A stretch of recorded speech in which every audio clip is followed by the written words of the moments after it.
John Major has released a statement tonight saying this decision smacks of Little England rather than Great Britain. You would presumably agree with that? Yes, I do, although I have to say that the government did the right thing in coming to the House today, and that was thanks to Mr. Speaker's good offices. And they have now had a meaningful vote, and my side has lost that vote, and I have to accept that, obviously. But I think that on the issue, the government is wrong, and it would be much better if they were to say they would restore the 0.7 next year, which was the olive branch we had offered when there was the previous possibility of a vote. But what they've offered, I mean, they describe it as a compromise. It isn't a compromise, is it? No. It's completely facile, and yet most of your colleagues supported it. Well, you know, it is true that we would have won the first vote where we ambushed the government by about 9 or more, and this time we've lost by 30-odd. But a government with a big majority is quite hard to defeat. But we lost people. Boris has been on the phone all day ringing people up, and he's very charming, and he's managed to charm some people around. But how has he done that? Because you look at some of the names that I think did vote with the government today. I mean, Angela led some... Angela was never on our side. I don't know where that came from. Well, OK. The government said they pulled back Angela Leadsom, Simon Clarke and Hugh Merriman, and none of them were ever on our side. We did try to persuade Hugh, who's very good on development. So how many rebels were there? How many people voted with you? We had about 28, I think, who voted with us tonight, but something of the order of 15 were burnt off. But isn't it... You know how these things work. Well, I do know how these things work, but it is... I've been both sides as poacher and gatekeeper. Well, of course, you were chief whip. I wonder if you'd been chief whip in this vote, what you would have done, because, I mean, given that the Conservative Party, and I think you made this point in your speech today, from 2005 onwards, made a real reputation as being the party of international development. You described us as an international development superpower. And we still give much more than most countries do, that is true.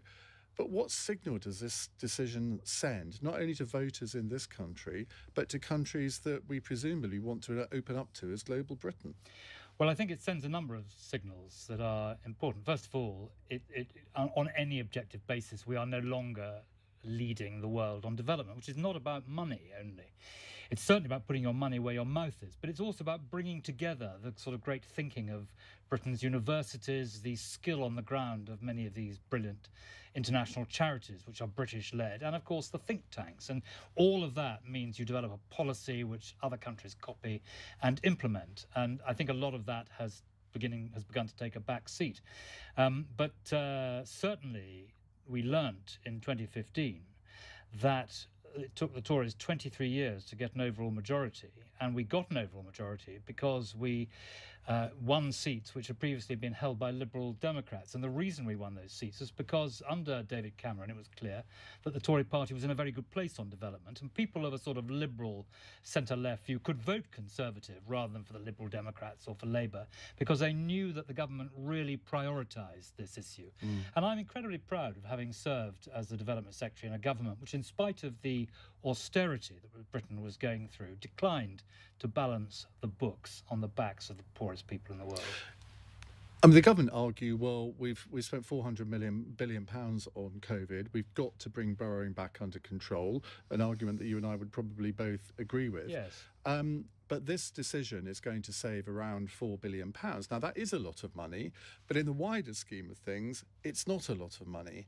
And you think, well, they then decide to spend £200 million on a new royal yacht, which I can't imagine.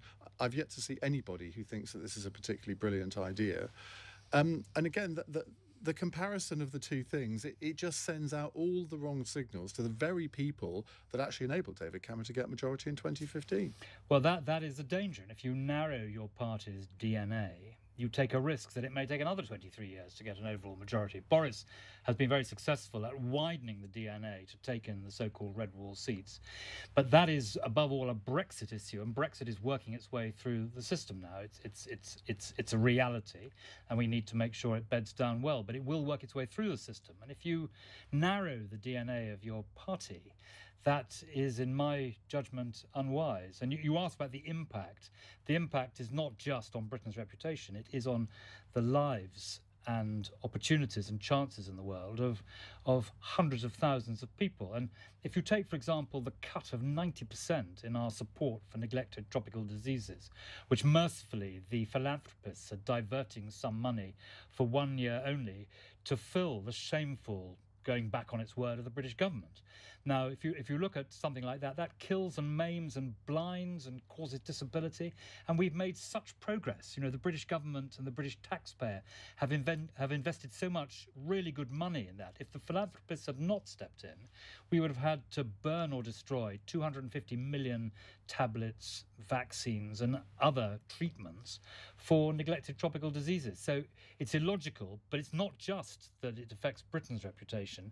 It affects the lives of countless people who are in the poor world and who Britain has come to the support and rescue of. Do you feel tonight that your legacy as International Development Secretary has effectively now been ruined? Well, I don't know about legacy or ruin, but I think. Well, you were proud of your record in that job, justly so, and yet we now don't even. The department doesn't even exist anymore. It's been subsumed into the Foreign Office.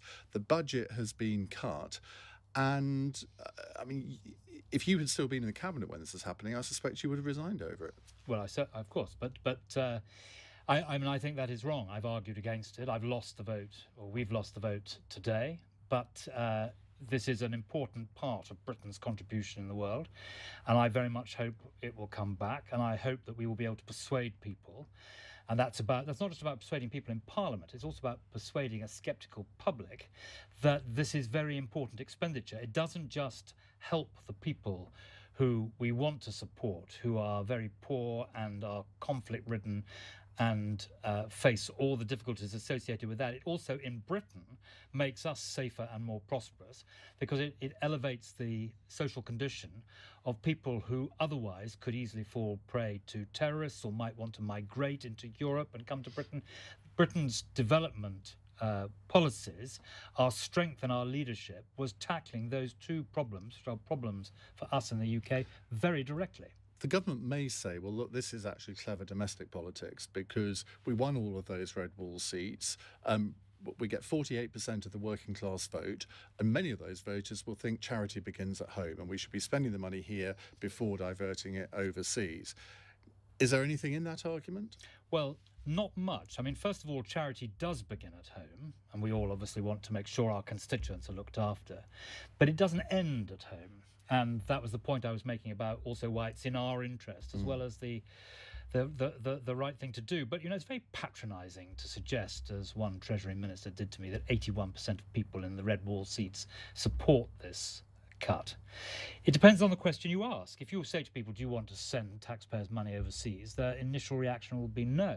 But if you say to people, do you want to cut humanitarian aid in the middle of a global pandemic, most people will say no. And actually the polling suggests that over 90% of people in the red wall seats say no to that. And it's very patronising, as I say, because often when these terrible floods and famines and crises occur in the world, it is people in the so-called red wall seats who will be the first to raise money through pub quizzes or through car boot sales to go to the help of people who are caught up in such terrible circumstances. Just finally, this so-called compromise that the government has proposed effectively means that the 0.7% won't be restored for the next 5 years. It could be 10 years because of the way that they've worded it. I mean, it's just, I find it very difficult to believe how some of your colleagues who were on your side of the argument could have been bought off with that unless they were offered, who knows what, knighthoods, jobs, whatever. Well, you know as well as I do how the system works, Iain, and you may be right. I couldn't possibly comment on that. But you suspect that? But I think that the fiscal circumstances that have been set out by the Treasury, who've never liked this policy, it has to be said, are a fiscal trap. And we'll see what happens now. But if you look back over the last 21 years, there's only 1 year when those circumstances would have been met. And the world today would be a more turmoil-filled, conflict-ridden, poverty-stricken place if Britain hadn't played this leading role over the last 20 years under Labour and Conservative and coalition governments.